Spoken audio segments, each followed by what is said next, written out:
আমি যতক্ষণ মুর্শিদাবাদের বিষয়টা বলতে পারি, আগে আমি যখন দায়িত্বে ছিলাম রাজ্যের, তখন 2016 সালে জোট করেছিলাম।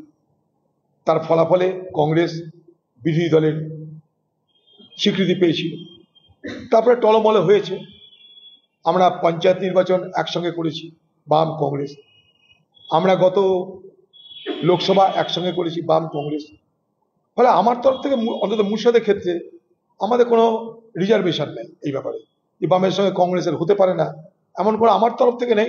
এবং মুর্শিদাবাদের মধ্যে বলছি কথাটা, আমরা সমবায় নির্বাচন একসঙ্গে করেছি, এখানে না, আমরা নবগ্রামও করেছি একসঙ্গে। এটা মুর্শিদাবাদে আমাদের মোটামুটি যারা নিচু তলের যারা কর্মী আছে বামের এবং কংগ্রেসের, তারা জানে যে আমাদের কি করতে হবে। ফলে নবগ্রামে নির্বাচন, সেখানেও বাম আর সেখানেও কংগ্রেস এবং বাম একসঙ্গে লড়েছিল, সেখানে আমরা জয় হাসিল করেছি দুটো জায়গায়। আবার এখানে করলাম, এখানে আমরা জয় হাসিল করেছি। সন্ত্রাস ঠেকাতে পারলে অনেক কিছু করা যাবে।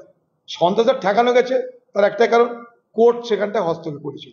ফলে সন্ত্রাসকে মনে করলেও, সন্ত্রাস করার চেষ্টা করলেও পুরোটা সন্ত্রাস করতে পারিনি, কিছুটা আমরা ভোট করতে পেরেছিলাম। নাহলে ভোটের ব্যবধান আরো বাড়তো বলে আমাদের কাছে খবর।